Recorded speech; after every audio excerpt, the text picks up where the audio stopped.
쌍방울 대북 송금 재판에서 이화영 전 부지사에게 중형을 선고한 법원이 당시 이재명 대표에게 보고됐다고 들었다는 김성태 전 쌍방울 회장 진술의 신빙성을 인정한 것으로 알려졌습니다. 재판부는 이 대표에게 스마트팜 사업비 대납 등의 사실이 보고가 됐고 또 이 대표와 두 차례 통화했다고 하는 김 전 회장의 진술이 일관되고 구체적이며 사실관계와 모순되지 않아 신빙성이 있다, 이렇게 했습니다.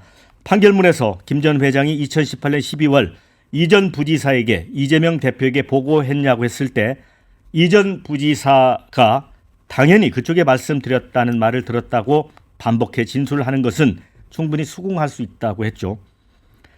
다만 이 대표에게 대납 사실이 보고됐는지는 이 사건과 직접 관련이 없다고 했습니다.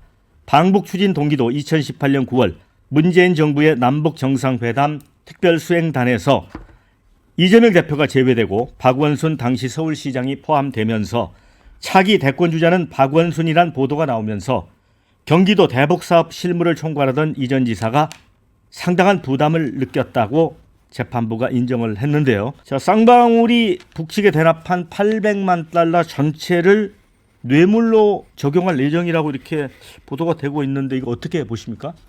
뭐 너무나 당연한 이야기고요. 이화영 부지사가 본인이 방북하려고 300 주진 않았을 거 아니에요. 보통 뇌물 사건을 변호해 보면요, 돈을 준 사람은 그 돈이 제대로 전달된지 확인하고 싶은 이게 욕심이 많아요. 왜냐하면 이게 내가 거액을 줬는데 중간에 이화영 부지사가 장난쳐서 다 이게 먹어버린 건 아닌가. 이게 이재명 대표가 모르면 이화영 부지사가 그 김성태 회장이 진짜 어렵게 돈을 구해가 보낸 거거든요. 따라서 계속 물어봤겠죠. 이재명 대표한테도 이게 알고 있느냐, 보고했느냐. 그러니까 그 이화영 부지사가 그렇다 하면서 보통 이런 경우에 통화 같은 걸 제가 맡은 사건도 그래. 통화에서 액수는 말 안 해. 통화에서는 도와줘서 고맙소. 여러분에게 뇌물이 안 전달됐구나. 도와줘서 고맙소. 이렇게 통화하는 게 일반적입니다. 아주 여기에 상식에 부합하는 판결이에요. 제가 보기에 딱 이게 저쪽에서는요. 저쪽에서는 쌍방울이 주가 조작용이 아니냐 하잖아요. 예. 근데 그 쌍방울 나노스는 2016년에 인수해가지고 2017년에 상장되는데 그때 한 300배 엄청 튀어가지고 코스닥 2위까지 갑니다. 그게 2017년 한참 전의 이야기고 이거는 2019년 이야기죠. 그러니까 대북 사업 이전이라는 거예요? 그래 아주 오래전에 나눠서 2016년에 인수하고요. 그때 한번 튀기 묵죠. 딱이 그 정지됐던 걸 해서 그래프를 보면 노잖아요. 코스닥 2등까지 간다니까 시총이. 근데 그건 아무 관계 없고 아마 이거는 제가 보기에 스마트팜이라는 거는 김성의 진술이나 그다음에 300만 불 이거는 이게 분명하다. 그러니까 이걸 손바닥으로 하늘 가릴 수 있습니까? 당연히 판사가 290페이지 걸쳐 제대로 쓴 거고요. 이거는 이재명 대표는 저는 하늘의 그물망은 피해갈 수가 없어요. 하늘의 그물망은 이건 못 빠져나갑니다. 네. 364페이지라고 들었는데. 네. 290으로 저 알고 있는데. 네네.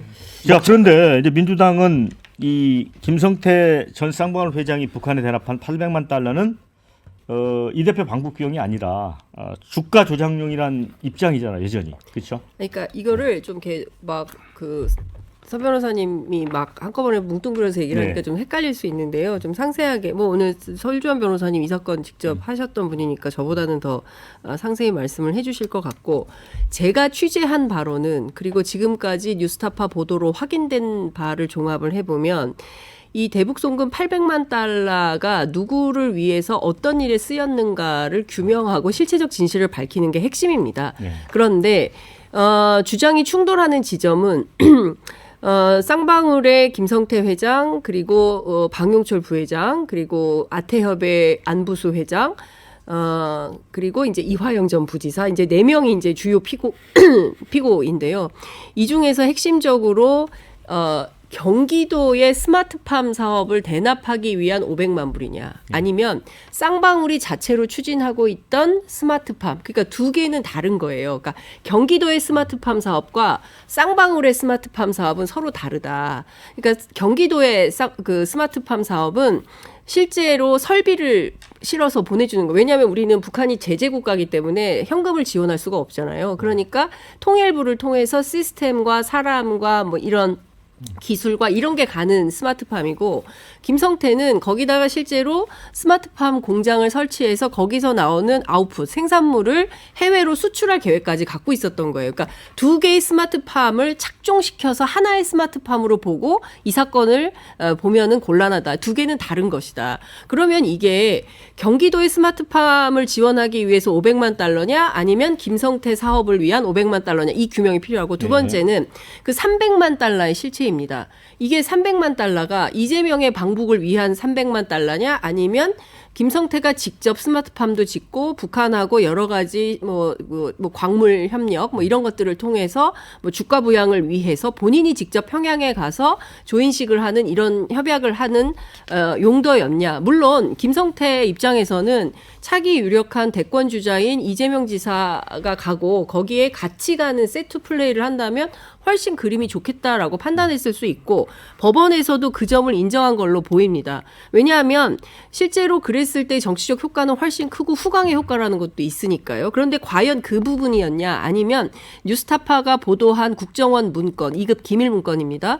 그리고 국정원 블랙 요원 김모 씨의 증언 그리고 그 밖에 다른 국정원 그 요원 등의 진술을 종합해 볼 때 이것은 당시에 북한의 리호남, 김성애 등등 뭐 돈 달라는 요구가 실제로 있었고 뭐 북미 회담 하는데 돈이 좀 필요하고 뭐 이런 등등의 내용을 종합해 볼 때 이것은 실제로 북한의 주가 조작을 위한 뭐 이런 아니죠. 북한의 주가 조작이 아니라 김성태 쌍방울 뭐 나노스라는 기업의 주가 부양과 조작을 위한 어떤 용도로 갔던 거 아니냐라는 의심이 가능한 거고 관련해서는 항소심 재판부에서 계속 다툴 걸로 보입니다. 그런데 이제 1심 재판부는 국정원 문건은 배척을 했잖아요. 그러니까 국내에서 기업 집단을 운영하는 CEO가 오로지 주가 상승을 위해서 해외 투자자들을 기망하는 무모한 시도를 했다는 것은 경험칙상 받아들일 수 없다. 경험칙상.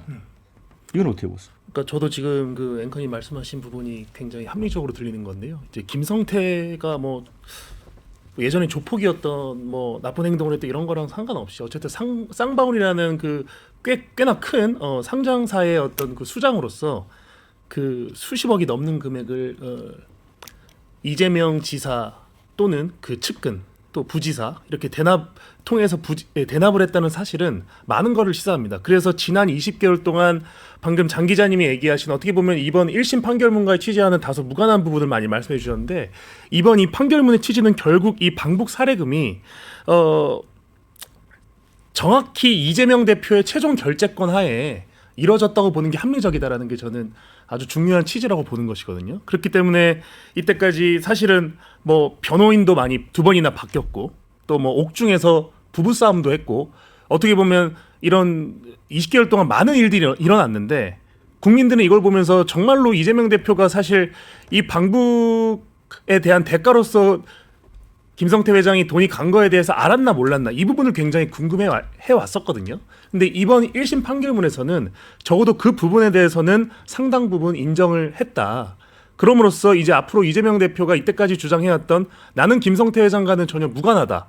그리고 이화영 지사가 전적으로 다 알아서 했다. 이 주장에 대해서는 이제 상당 부분 그 취지가 많이 희석이 됐고 앞으로 이제 이재명 대표는 이제 뭐 그냥 뭐 우기기식으로 나는 관련이 없다 이렇게 할 것이 아니라 이번 1심 판결에 대해서 명확한 해명 2번이나 김성태 회장과 통화가 했다. 이 사실에 대해서도 정확한 해명을 내놔야 될 시기라고 생각합니다. 네. 설전 변호사. 그래도 이 사건을 많이 좀 들여다봤잖아요. 그렇죠. 예. 그래서 오히려 조금 더 조심스러운 면도 없지 않아 있습니다.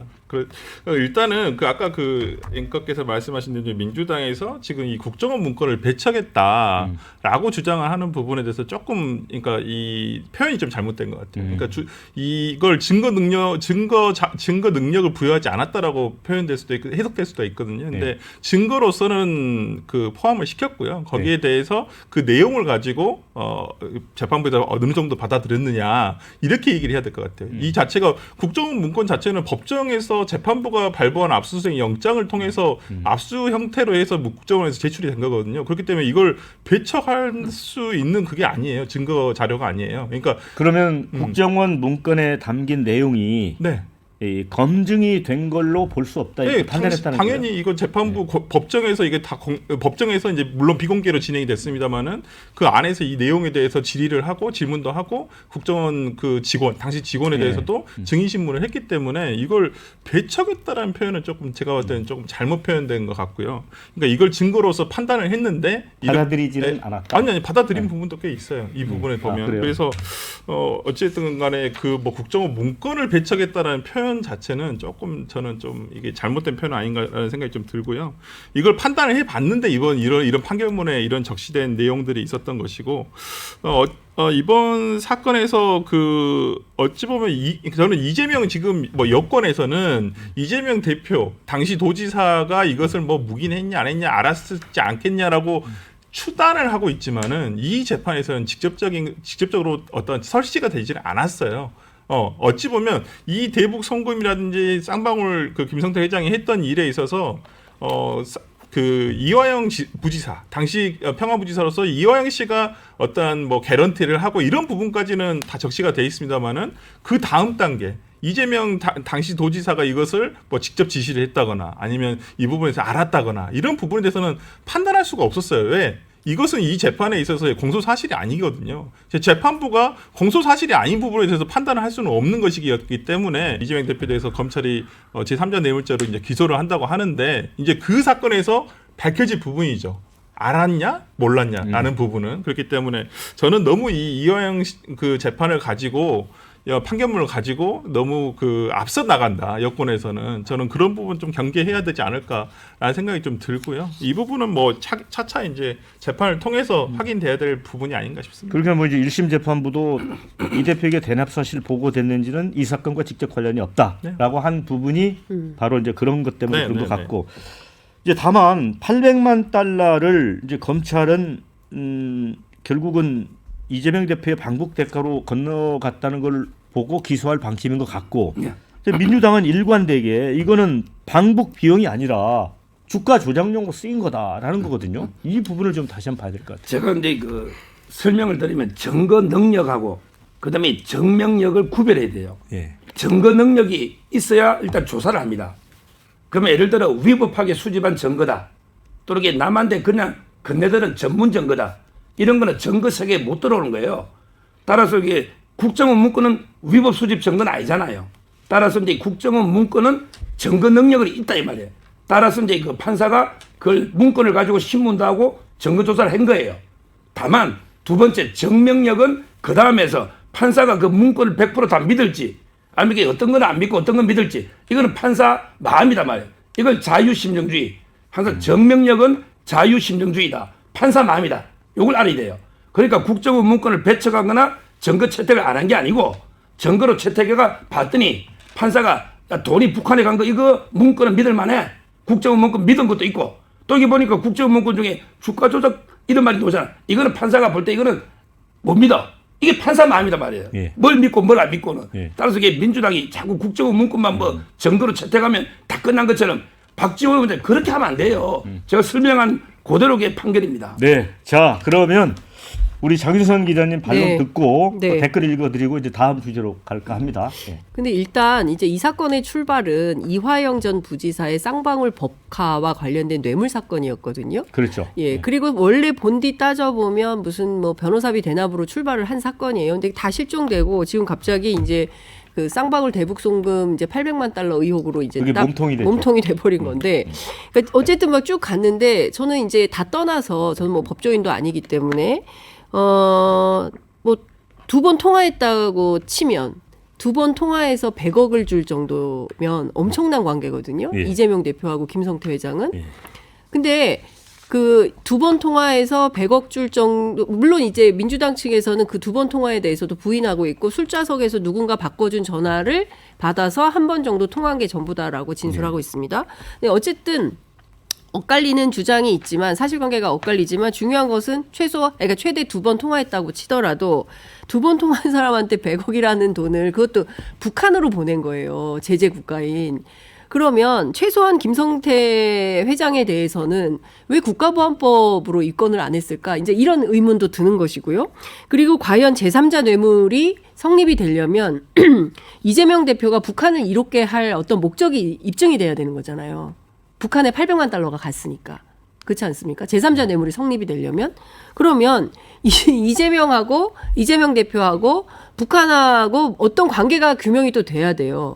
그러면 북한을 어떤 방식으로 이렇게 하려고 했을까에 대한 것을 입증할 수가 있습니까? 그러니까 저는 이 재판이 앞으로 굉장히 재밌어질 거라고 생각을 하는데 관련해서 민주당은 이런 판단을 하고 있는 것 같습니다. 이 사건 자체의 본질은 쌍방울 김성태가 주가 조작 등을 통해서 당시에 2018년 당시에 분위기가 좋았기 때문에 북한의 광물 사업을 통해서 주가 부양을 통해서 돈을 좀 벌어볼 목적으로 했던 건데 이것을 이재명 사건으로 둔갑시킨 것이다. 따라서 수원지검 술판 회유 의혹 사건부터 시작해서 검찰의 증거 조작, 사건 조작 의혹으로 특검을 해야 된다. 이런 주장을 네. 하고 있는 겁니다.